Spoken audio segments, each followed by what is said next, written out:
자, 이제 우리 오늘 파동 이제 다시 나갈 거예요. 처음 나갈 거예요. 자, 파동 한번 해볼까요?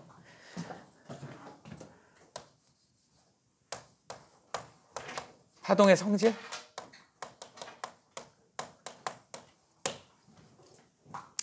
파동의 성질 그러면 이제 대표적으로 우리가 다뤄야 될 게 뭐냐면 네 가지 성질이 있습니다.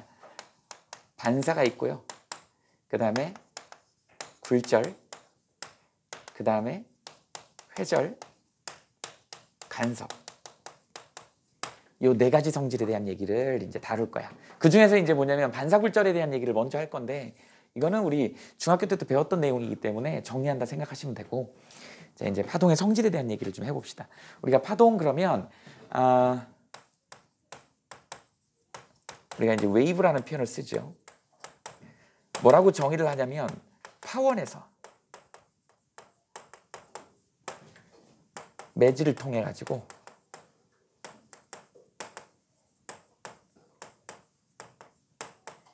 에너지만 전달하는 현상이다. 이렇게 표현을 합니다. 파원이라고 하는 근원이 되는 파가 발생하는 근원이죠. 여기서 이제 어떤 에너지를 이용해 가지고 파가 생기는데 그 파원에서 매질의 진동을 통해 가지고 이제 이동해 가는 거. 근데 뭐만 이동한다? 에너지만 전달된다. 에너지만 전달된다. 그래서 뭐 이런 게 있다 그래 봐. 자, 이렇게.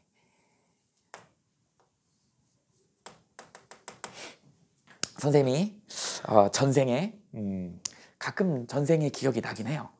선생님 피부가 까맸던 것 같아. 그죠? 그리고 떼약볕 밑에서 목화솜을 땄던 걸로 기억해요. 근데 허연 사람들이 자꾸 채찍으로 때려. 그죠? 그리고 일을 열심히 했던 것 같아. 그죠? 여기서 이제 그 선생님이 매질을 좀 많이 당했던 것 같아요. 뭐 예를 들어 그렇다고 해봅시다. 그러면 여기에 선생님이 이게 채찍이다. 채찍에다가 여기다가 리본을 하나 이렇게 달았단 말이지. 꽉 묶었어. 그리고 이제 선생님이 얘기하는 주인님이 어떻게 돼요? 나를 때리는 거야. 어떻게 돼? 여기에 손잡이에서 에너지를 준 거지 이렇게. 그래서 채찍을 휘둘렀단 말이지. 이게 뭐야? 파원이지. 그런데 매질이라고 하는 채찍이라고 하는 매질 줄을 통해 가지고 이제 와갖고 샤샤샤 탁 때리잖아요. 그죠? 아파요. 그래갖고 열심히 일을 했어. 뭐 이런 내용이야. 그런데 여기서 이제 뭐라고 얘기해? 리본을 묶었잖아. 리본이 와서 직접 때리진 않더라는 거야. 리본은 어떻게 돼요? 그 위아래로 이렇게 진동만 하더라. 그러니까 매질은 사실은 그 자리에서 진동만 하는 거야. 그런데 그 매질의 진동을 통해서 뭐가 주인이 아까 휘둘렀던 그 파원에서의 에너지가 그대로 나한테 전달이 돼서 나를 때리더라라고 하는 거지. 이게 바로 웨이브다. 웨이브다. 천둥이 빠방 쳐서 옆에 창문이 막 흔들려요. 그지? 그게 뭐냐면 천둥 칠 때 그 공기의 진동이 여기까지 전달이 된 거야. 그 에너지가. 여기 파동을 통해서 전달이 되는 거. 그래서 그 심하면 유리창도 깨지고 뭐 이렇게 되는 거겠죠. 이렇게. 이런 것들을 우리는 파동이라고 정의를 한다. 파원에서의 에너지가 매질을 통해서 에너지만 전달되는 현상. 그래서 대표적으로 이 매질이 없는 경우가 있어. 우린 그 전자기파죠. 전자기파는 매질이 없어도 전파가 되더라. 대표적인 예가 대표적으로 빛이죠. 빛. 전자기파의 대표적인 게 빛이라고. 빛은 매질이 없어도 가능하다. 그 이유는 뭐냐면 우리 이제 이름이 Electromagnetic Wave죠. 그래서 전자기 진동을 하는 거야. 전기적 진동, 자기적 진동을 통해 가지고 매질이 없어도 얘는 진공 속에서도 전파가 가능하더라. 그래서 매질이 없어도 되는 경우가 있다. 그러나 반대로 소리 같은 경우는 어떠니? 꼭 매질이 있어야 되죠. 소리는 진공 속에서 전파가 안 되지. 그래서 비교해보세요. 우리 음파라고 얘기를 하지. 얘는 진공 속에서는 전파가 안 되더라. 그래서 소리 같은 애들은 꼭 매질이 필요한 거야. 그래서 우리 두 가지 부류가 있습니다. 이렇게 나중에 이제 또 할 건데 이렇게 전자기파는 매질이 없어도 가능한 거. 그 다음에 소리 같은 경우 우리는 뭐라 그러냐면 다른 말로 역학적 파동이라 그래. 또는 뭐 탄성파라고도 얘기를 하죠. 이런 경우. 이런 애들은 꼭 매질이 필요하더라. 매질이 없으면 안 되더라. 진공 속에서 안 되는 거예요. 그래서 고체, 액체, 기체라는 매질이 필요한 거, 우린 그걸 역학적 파동이다. 이렇게 이해하시면 됩니다. 그래서 파동의 종류를 크게 이제 이렇게 구분하기도 한다. 파동의 종류를 여러 가지로 구분하는데 한번 구분을 해봅시다.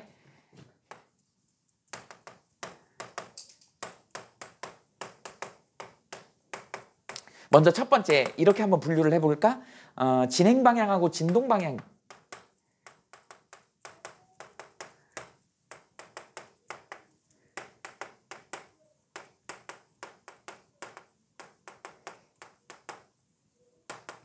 이렇게 분류를 하는 게 있습니다. 니네 이건 중학교 때 배웠을걸? 중학교 때 뭐 배웠냐? 횡파, 종파, 횡파 배운 기억나? 종파, 횡파. 그래서 첫 번째 종파라고 하죠. 종파 우리 뭐뭐 있어? 금방 했던 음파도 있고요. 그 다음에 지진파, 피파가 있지. 기억나니? 그래서 우리 지진파, 피파 같은 경우는 어떻게 된다? 고체, 액체, 기체를 다 통과하지. 기체를 모두 통과하게 된다. 이게 종파야. 어떻게 되니? 진행 방향하고 진동 방향이 평행이더라. 이렇게. 그리고 이렇게. 진행 방향이 이쪽으로 가면서 어떻게 된다? 요렇게 진동을 하더라는 거지. 이렇게 가면서 가는 거. 이걸 우리는 뭐라 그런다? 종파라고 그런다. 대표적인 게 지진파의 피파다. 그러다 보니까 피파는 어떻게 된다? 지구 반대편에도 도달할 수 있죠. 핵을 통과하더라. 이렇게 되는 것이죠. 근데 이제 그 통과하는 과정에 이제 피파 암형대를 통해 가지고 이제 멘틀인지 외핵인지 내핵인지 이런 거 구별하기도 하고 기억나죠? 그래서 고체액체 기체를 다 통과한다. 그러다 보니까 이제 나중에 지진파의 S파가 가운데 통과를 못하죠. 그래서 S파는 고체만 통과하기 때문에 가운데 핵이 외핵이 특히 액체 상태일 거다 이렇게 추정을 했었잖아. 그런 게 이제 지진파의 속도 분석으로 지구 내부 구조를 알아보는 그런 것들을 우리는 파동으로 분류를 했었다. 이거 우린 종파라고 얘기를 합니다. 그래서 종파는 진행 방향하고 진동 방향이 서로 평행이더라. 이걸 어떻게 표현해야 되냐? 진행, 진동 방향 이렇게 표현하면 되죠? 이렇게 된다. 나영이 화장실 막혀본 기억이 있냐? 근데 화장실 막혀도 네가 화장실 뚫을 일은 없잖아. 그죠? 화장실 막히면 뚫어뻥으로 뚫을 쳐. 이 뚫어뻥의 원리가 바로 뭐다? 이게 피파야, 종파야. 야, 뚫어뻥 어떻게 하니? 변기 위에다 이렇게 하고 이 뚫어뻥 이렇게 하고 이렇게 하잖아. 이렇게 하잖아. 그지? 그럼 어떤 일이 벌어져? 똥을 너무 크게 쌌으니까 그 화장실이 막혔을 거 아니야. 그 똥덩어리 뭐예요? 고체죠. 그리고 이렇게 하면 고체 덩어리도 올라온다고. 액체도 물도 올라오죠. 심지어는 똥 냄새도 올라와요. 고체, 액체, 기체 다 통과한다고. 이 작업을 하는 거는 고체, 액체, 기체가 다 적용을 받는 거야. 다 통과합니다. 반면에 S파 이제 두 번째 횡파. 횡파는 뭐만 통과한다? 고체만 통과하더라. 횡파는 웬만한 이제 비실이라든지 전자기파. 그 다음에 또 뭐 있죠? 물결파. 이런 종류들이 이제 횡파다. 어떻게 생겼죠? 횡파는 요렇게 가지. 그래서 진동을 위아래로 하는 거예요. 그런데 이렇게 수직으로. 그래서 진행 방향하고 진동 방향이 수직이더라. 이렇게 표현하나? 이렇게 설명하시면 됩니다. 이걸 우리는 횡파라고 한다. 횡파. 니네 고1 때 시험 봤죠? 얼마 전에. 횡파라는 빛이 횡파라는 증거로 사용하는 게 뭐였죠? 무슨 현상? 신소재에서 배웠을걸? 편광현상. 빛이 이렇게 간단 말이지. 이렇게 가고 이렇게 가고 이렇게 가고 막 이렇게 가고 막 이렇게 가고 이렇게 가고 간단 말이지. 거기다가 수직 평광판하고 수평 평광판을 갖다 냈을 때는 통과하는 애가 아무것도 없다 그랬잖아요. 중간에 이제 액정을 집어넣으면 얘가 통과하게 된다. 이게 나중에 신소재에서 나오는 겁니다. 그게 이 편광이라고 하는 현상은 이렇게 편광판을 놓고 이렇게 세로로 자른 이런 뭐라 그래? 슬릿이 이렇게 있는 이런 편광판에다 갖다 놓으면 이렇게 진동하고 이렇게 진동하고 이렇게 진동하고 이렇게 진동하는 애들 중에서 어떤 애들만 요 90도로 세워진 세로 애들만 통과하더라는 거지. 이게 횡파라는 증거예요. 이게 핵심입니다. 이걸 우리는 뭐라 그런다? 편광현상이다. 이렇게 얘기를 하는. 우리 스마트폰의 액정이 전부 다 이런 편광현상을 이용한 거다. 이렇게 이해하시면 됩니다. 그러다 보니까 얘는 우리 지진파 S파가 또 이 대표적인 횡파잖아. 그래서 이 S파는 뭐만 통과한다? 고체만 통과한다. 고체만 통과한다. 그래서 고체의 경우만 S파가 통과하기 때문에 지구 내부를 통과하지 못하더라는 거야. 그래서 핵은 다른 성분으로 되어 있을 것이다. 다른 물질의 성질로 나타낼 것이다. 이렇게 예상을 하는 거야. 나중에 액체라고 추정을 하게 된 거지. 이런 상황이다. 그래서 파동의 종류의 대표적인 애가 종파하고 횡파. 그 다음에 두 번째 파면에 따라 분류하는 경우가 있어요.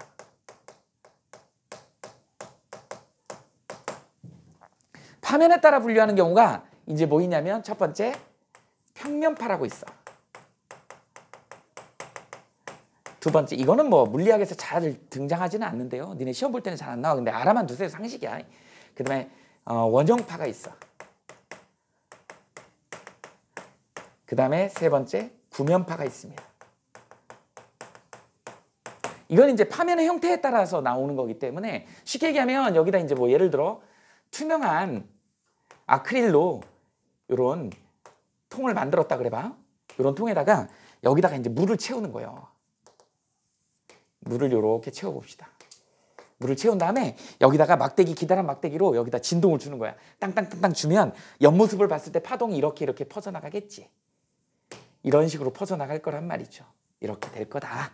그랬을 때 여기에 처음 준 파동의 이 에너지 파면이 이런 식으로 해서 일정하게 옆으로 이렇게 퍼져나갈 것이다. 규격이 딱 정해져 있잖아.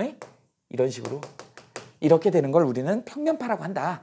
일반적으로 우리 이제 뭐 해수욕장 같은 데 가갖고 이렇게 놀고 있을 때 저 앞에 주변에 막 모터보트가 하나 지나고 나면 물결이 막 이렇게 일렬로 오잖아요. 그게 일종의 평면파다. 이렇게 이해하시면 됩니다. 그러다 보니까 이거의 에너지를 우리가 인텐시티 I라고 하면 얘가 거리 일정하더라. 거리에 상관없이 항상 일정하게 에너지가 일정하게 이렇게 퍼져나가더라. 이런 상황으로 평면으로 나가더라. 이렇게 되는 것이죠. 이 다음 거에 여기 전파원이라는 표현을 쓰죠. 이 전파원이 이렇게 퍼져나갈 때 여기 이 전파원을 중심으로 하는 원에 뭐라 그러니? 이거 내접, 외접이라 그러니? 이 접선의 직각인 걸 우리는 접선이라고 그러죠. 그 외에 수직으로 되어 있는, 수직으로 퍼져나가는 거, 이걸 우리는 파동의 형태에서 하이원스 원리라 그래요. 옛날에 뭐 호이겐스 원리 이렇게 얘기를 했는데 그걸 기반으로 해서 이런 평면파가 있다. 원형파 한번 예를 들어볼까요? 원형파는 이렇게 생겼다고 해봅시다. 니네 페트리디시 알아? 이렇게 생기네. 여기다가 이제 뭐 예를 들어 물을 이렇게 채웠다 그래 봐이. 여기 가운데 센터에다가 진동을 주는 거야. 땅땅땅땅땅땅땅 주면 얘가 어떻게 퍼져나가거니? 옆으로 이런 식으로 이렇게 퍼져나갈 거란 말이야. 옆으로 이렇게 퍼져나갈 것이다. 그러면 자 어떻게 되니? 처음에는 에너지 관계로 본다 그러면 요만큼이 퍼져나갈 것이고, 두 번째는 이제 에너지가 이렇게 퍼져나갈 것이고, 그죠? 세 번째 에너지가 이런 식으로 시간이 지남에 따라서 이런 식으로 옆으로 퍼져나갈 것이다. 그러다 보니까 이렇게 구면파가, 이 원형파가 형성이 되면 이때 에너지를, 인텐시티를 우리는 뭐라고 할 수 있다? R에 반비례하더라. 이렇게 표현할 수 있는 거죠. 여기 중심으로부터 떨어진 거리를 R이라고 했을 때 이런 관계식을 갖더라라는 것도 여러분들이 알아두시면 됩니다. 얘는 좀 특수한 경우고 실제로 우리가 쓰는 건 구면파예요. 구면파 한번 볼까? 구면파는 수박 반통이라고 생각해 봅시다. 수박을 반통. 자, 날씨가 더워지니까 수박 생각이 나는데. 자, 수박 반통. 이런 투명한 수조에다가 여기다가 이제 만약 예를 들어서 물을 이렇게 가득 담았다고 해보세요. 그리고 여기다가 이제 어떻게 된다? 진동을 줬다고 해봐. 그럼 이 진동이 어떻게 퍼져나가거니? 이렇게 이런 식으로 퍼져나갈 거란 말이야. 그죠? 그런 노래 알잖아, 너네. 냇물아 퍼져라 멀리 퍼져라 건너편에 앉아서 나무를 싣는 우리 누나 손등을 간지러 주어라. 그거 뭔지 알지? 돌멩이를 던져. 그 노래 모르냐? 진짜? 진짜 몰라? 그런 동요가 있어요. 그래갖고 건너편에 누나가 거기서 봄나무를 싣고 있는데 장난꾸러기 남동생이 돌멩이 던져가지고 물결을 일으켜서 물결이 누나 손등을 간지럽히라 뭐 이런 얘기가 있거든.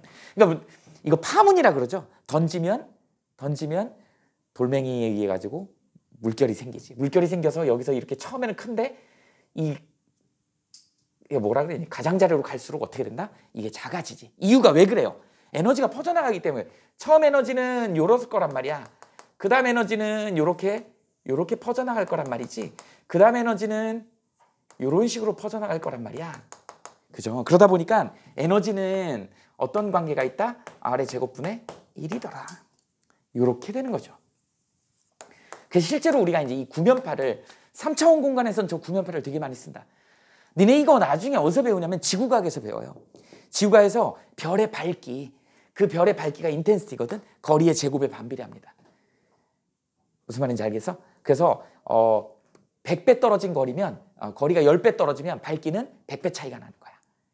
그래서 등급이 5등급 차이 나고 뭐 이 별의 밝기 얘기할 때 그래서 거리의 제곱에 반비례하더라 라고 하는 게 구면파를 대표하는 겁니다. 그래서 파면의 모양에 따라서 우리가 이제 평면파, 원형파, 구면파 이렇게 표현을 한다. 이 정도 알아두시면 되고요. 또 그다음 파동의 종류에는 또 어떤 종류가 있냐면 우리가 이제 진짜로 많이 쓰는 파동의 종류야. 그래서 소밀파라고 얘기를 하지. 그래서 우리는 주로 이제 이거는 뭐 소밀파라고 하기 매질의 종류라고 얘기를 하는 게 더 낫겠다. 매질의 종류에 따른이니까.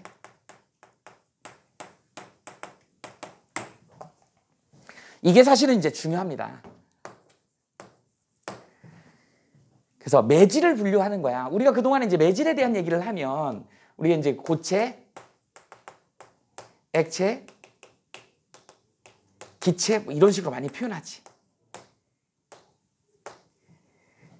매질의 종류에 따른 파동의 분류를 해보면 자 고체, 액체, 기체에서 이제 파동의 속력이 달라진다. 어떻게 달라진다? 우리 빛이 있죠.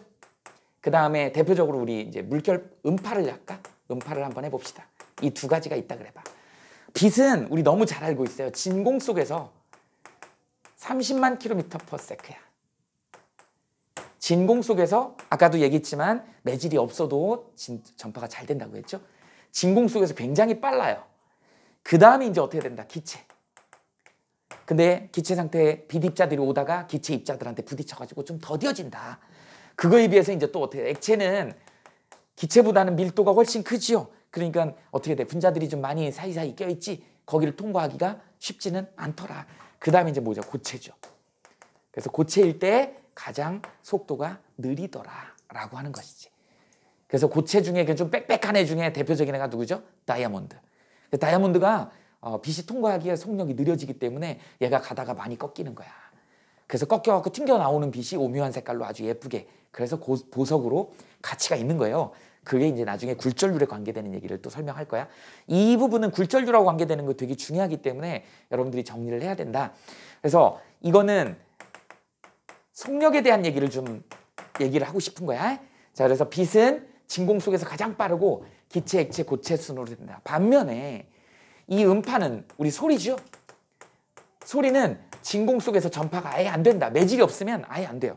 그래서 우린 얘를 갖다가 빛을 대표적으로 뭐라고 한다? 전자기파라고 하고 음파를 우리는 뭐라 그런다고요? 역학적 파동이라고 얘기를 한다. 이게 너무너무 중요한 내용입니다. 역학적 파동. 그래서 반대로 소리는 언제? 고체일 때 가장 속도가 빨라요. 그 다음이 액체야. 그 다음이 기체입니다. 그러니까 공기 중에서 소리는 우리 340m/s인가? 그죠?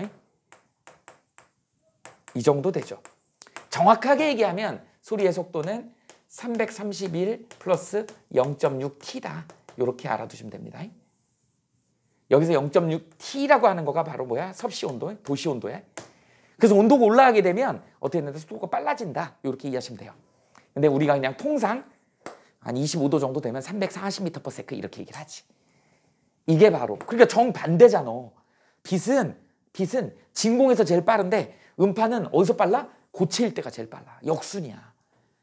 그러다 보니까 니네 이제 많이 헷갈립니다. 우리 빛에 대한 굴절 같은 거 할 때 빛에 대한 것만 많이 하기 때문에 나중에 소리 나오면 이게 되게 헷갈리게 돼. 그래서 이게 다른 거.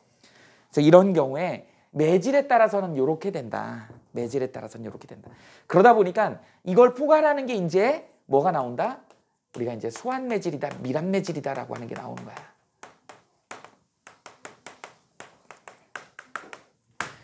그래서 파동의 종류를 따질 때 우리가 이제 매질의 종류를 그냥 물성에 따라서 고체, 액체, 기체로도 나누기도 하지만 이제 더 물리학 원에서 중요한 건 이게 더 중요하다.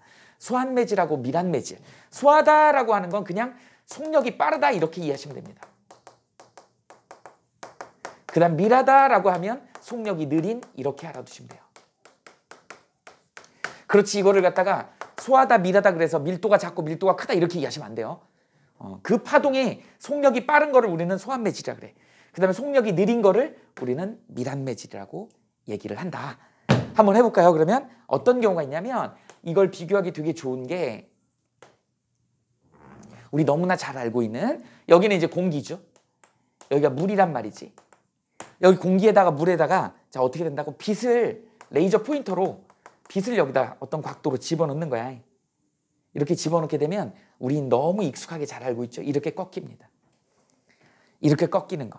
그러다 보니까 여기를 우리는 나중에 이제 굴절해서 또 할 거야. 이걸 입사각이라고 그러고 이걸 갖다 뭐라 그래? 굴절각이라고 할 거야. 이렇게 얘기를 하는데 자 입사각에 비해서 굴절각이 많이 꺾이죠. 이쪽으로 이렇게 들어갈 때 우린 여기가 속도가 느리다라고 얘기를 하는 거야. 그래서 물이 밀한 매질이 되는 거야. 그 다음에 공기는 빠른 매질이기 때문에 소한 매질이다. 이렇게 파동이 비실 때 물에서 공기에서 물로 들어갈 때 공기를 우리는 속도가 빠르고 밀한 매질. 여기에 선생님 왜 이게 속도가 느려요? 라고 얘기하면 증명을 수학적으로 증명을 한번 해볼까? 이렇게 한번 해봅시다. 여기 볼래요? 자 이렇게 이런 경우하고 아주 극단적으로 똑같이 빛이 들어가서 이런 경우로 한번 예시를 들어보자고. 자 그럼 어떻게 되니? 자 이걸 페르마의 원리라고 그러는데 빛이 지나간 경로에 같은 시간이 되는 거야. 그럼 같은 시간을 우리가 어떻게 잡으면 여기 하나를 이렇게 선을 잡아봅시다. 여기서 여기 내려오는 시간을 우리 이동 시간, 걸린 시간 델타 t라고 해볼까? 그러면 우리가 이제 이 A 파동하고 노란색을 A 파동이라고 그러고 파란색을 B 파동이라고 그래봐. 얘네들의 속력을 한번 구해보자는 거죠. 속력은 우리 어떻게 구하지? 시간분의 거리가 되겠지? 자, VB를 구해볼까요? 델타 t는 거리, 시간은 똑같고 거리가 다르지? 이렇게 된단 말이죠. 지금 노란색이 짧잖아. 이게 SA거든. 파란색이 길잖아. SB잖아. 그럼 당연히 어떻게 된다? B가 더 크겠죠. 이렇게 된다. 그래서 B가 속도가 빠른 거야. 그러면 이 법선이라고 하는 이 법선이거든. 법선 쪽으로 꺾이면 얘는 속도가 느린 거예요. 그래서 정상적으로 여기 그냥 이렇게 통과했던 거에 비해서 법선 쪽으로 꺾이면 속도가 느린 거고 이쪽으로 뜨면 속도가 빠른 거라고. 왜? 단위 시간당 이동거리가 길다는 얘기니까 속도가 빠른 거잖아요. 그래서 우리 기준은 이 연장선을 그려가지고 법선 쪽으로 꺾이면 속도가 느린 거야. 그러면 그 매질은 무슨 매질이 되는 거야? 밀한 매질이 되는 거야. 그 파동에 대해서. 그 다음에 여기는 소한 매질이 되는 거죠. 빠른 거는. 됐지? 이걸 왜 니네들이 어려워하냐면 여기 볼래? 이게 지금 빛이었잖아. 만약에 여기다가 이렇게 여기에 이제 공기 중이고 여기에 물이라고 해봐. 여기에 이제 붕어가 한 마리 삽니다. 금붕어한테 말을 걸고 싶어요. 자 이제 소리로 야 붕어야 놀자 이렇게. 근데 이게 어떻게 꺾여? 이렇게 가더라는 거야. 그러니까 이걸 갖다가 이제 수직으로 그려보면 얘가 이렇게 입사를 해갖고 얘가 굴절을 이렇게 하더라는 거지. 똑같은 빛이야. 똑같은 빛을 썼잖아. 미안해. 여기 똑같은 빛. 똑같은 매질을 썼잖아. 근데 여기다 음파를 쓴 거잖아. 소리를 넣은 거라고. 뭐를 다른 걸 쓴 거야? 파동을 다른 걸 쓴 거야. 매질은 그대로 놔두고 파동을 다른 걸 썼더니 다른 현상이 일어나잖아.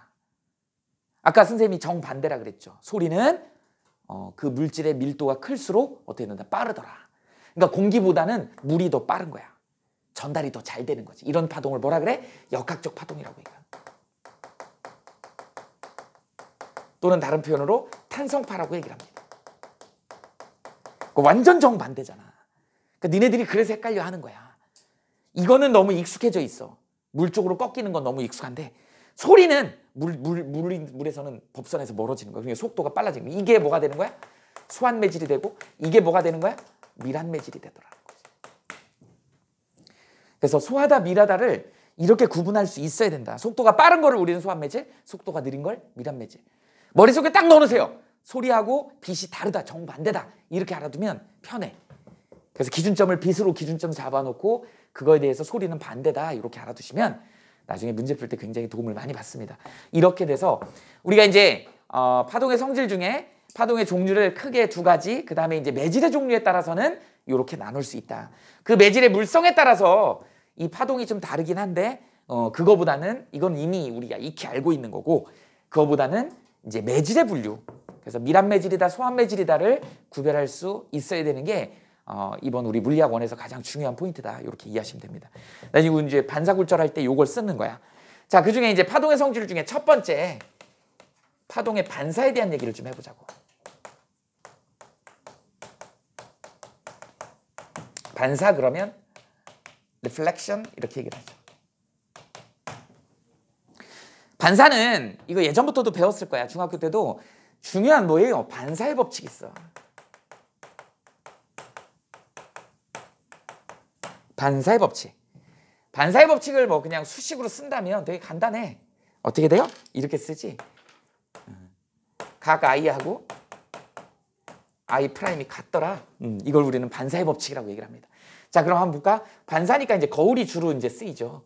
거울면이 이렇게 있다 해봅시다. 거울면이 이렇게 있는데, 자, 거울면에 대해서, 자, 아까도 얘기했지만 법선. 이건 가상의 선이야. 어떤 면에 대해서 직각인 선을 그려요. 이거 우리는 법선이라고 한다. 법선은 가상의 선이야. 여기다가, 자, 이제 빗을 넣었다는 거죠. 이렇게 넣었더니, 우리 이때 이 i를 입사각이라고 한다. 그대로 같은 각도로 나가더라는 거지. 이걸 우리는 여기를 i 프라임 이렇게. 그래서 i를 우리는 뭐라 그래요? 입사각이라 그러고 i 프라임을 우리는 뭐라 그래요? 반사각이라고 얘기를 하죠. 이 입사각하고 반사각은 항상 같더라라고 하는 거. 이게 반사의 법칙이야. 이게 반사의 법칙. 그래서 중학교 때 기억날 거야 아마. 뭐 오목 거울도 있고 볼록 거울도 있잖아요. 오목 거울은 뭐 이렇게 생긴 거 아니니? 이렇게 생긴 거잖아. 그죠? 이렇게. 그래서 만약에 예를 들어서 여기로 빛이 이렇게 들어온다 해봐. 이쪽으로 빛이 입사를 해요. 그러면 이거 작도를 어떻게 하냐면 이 들어온 면에 대해서 거울면을 접선을 그리는 거야. 이게 거울면이야. 거울면에 대해서 수직인 선. 이게 가상의 선, 법선이죠. 이게 법선이란 말이지. 그럼 어떻게 되냐? 여기 지금 빨간색 선이 지금 입사각이 여기가 I 이렇게 들어온단 말이야. 그러면 이제 반사각이 어떻게 된다? 반사각 그대로 이렇게 나가야 된다. 요게 같아야 된다. 그림을 선생님이 잘 못 그렸는데 요각하고 요각이 같아야 되는 거야. 그래서 거울면에 대해서 직각으로 이렇게 접선을 그린 다음에 그거의 수직인 선을 우리는 법선이라고 얘기를 하고 그 법선을 기준해서 입사각하고 반사각이 같아야 된다. 이걸 우리는 반사의 법칙이라고 얘기를 하는 거야. 볼록도 똑같은 거 아니냐?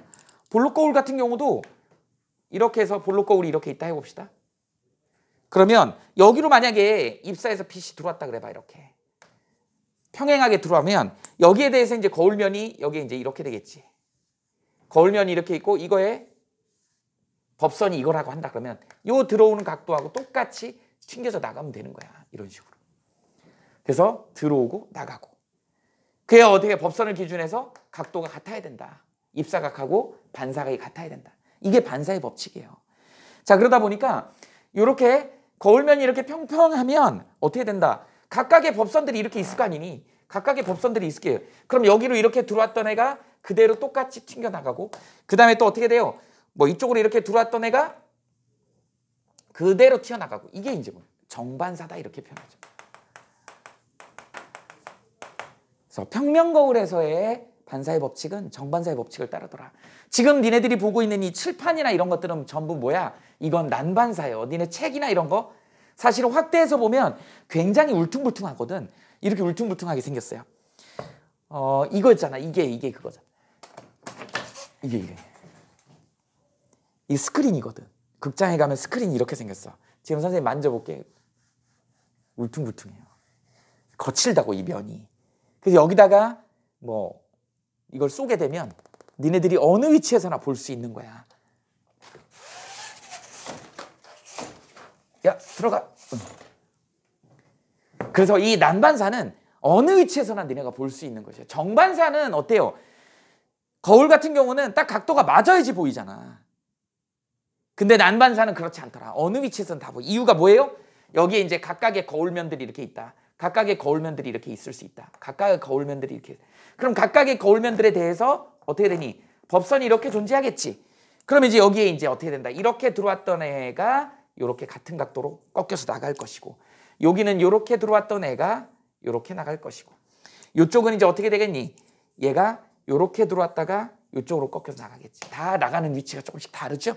그러다 보니까 어느 위치에서든 다 보이더라. 우린 그걸 뭐라 그래? 난반사다, 이렇게 얘기를 합니다. 근데 정반사가 됐던 난반사가 됐던 어쨌든 무슨 법칙? 반사의 법칙은 따를 수밖에 없다.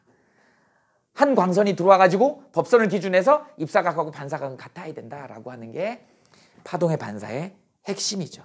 이렇게 돼. 그래서 여기 좀 봐. 자, 그 다음에 반사 나오면 사실은 반사는 요거까지만 하면 돼요. 반사는 요거까지만 하면 되는데 뒤에 이제 뭐가 파동을 금방 배웠잖아. 매질에 대한 걸 배웠죠. 그러다 보니까 이제 고정단 반사하고 자유단 반사라는 게 나와. 그 얘기를 조금 심화 과정으로 설명을 해볼게요.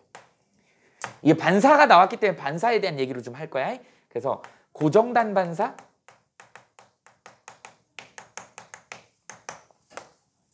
자유단 반사 이렇게 얘기해 볼게요. 사실은 반사란 이름이 나왔지만 이건 굴절에 관계되는 그런 내용이야. 그래서 뭐에 대한 얘기로 할 거냐면 소환매질, 밀합매질에 대한 얘기로 할 겁니다. 그래서 고정단 반사는 어떤 경우냐면 소환매질에서 밀합매질로 입사를 할 때에 대한 얘기예요. 이게 고정단 반사라고 한다. 이거는 반대로 밀합매질에서 소환매질로 입사할 때 반사되는 걸 우리는 자유단 반사라고 얘기를 한다. 그럼 잠깐 예를 들어볼까요? 우리가 이제 보통 고정단 반사, 자유단 반사는 줄파로 많이 설명을 합니다. 그래서 소환매질은 가는 줄이야. 밀합매질은 굵은 줄이죠. 니네 혹시 줄넘기 내지는 줄다리기 해봤니? 오징어 게임에 줄다리기 하는 거 나오잖아요. 두꺼운 줄로 이렇게 이제 잡아 당긴다고. 근데 그 줄이 얇은 줄하고 두꺼운 줄을 연결했다고 생각해봐. 고정단 반사는 어떤 거냐면 얇은 줄이 이렇게 있고, 조금 극단적으로 그릴게요.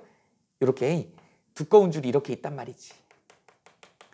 그럼 이제 줄파니까 이걸 이렇게 움직여야 되니까 이게 파동을 만들어야 되잖아. 이걸 펄스라 그러는데 한 파동이 이렇게 가는 걸 펄스라 그래. 그래서 1회 딱 줬더니 이 파동이 이렇게 진행해서 가더라는 거야. 그런데 가다가 두꺼운 줄을 만난 거야. 그럼 어떻게 되겠냐? 그대로 통과는 하겠지. 일부 통과하겠죠. 그래서 여기 부딪혀갖고 일부 통과를 할 건데 이런 식으로 갈 거야. 우린 얘를 갖다가 이제 입사파라고 얘기를 하고요. 얘를 투가파라고 얘기를 할 거야.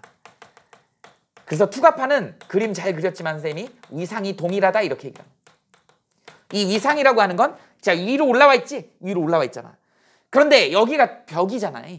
두꺼운 벽인 느낌이지. 탁 부딪히는 순간에 어떤 일이 벌어지냐면 얘가 반사가 일어나는데 이렇게 거꾸로 뒤집혀가지고 이렇게 간다. 이게 반사파가 되는 거야.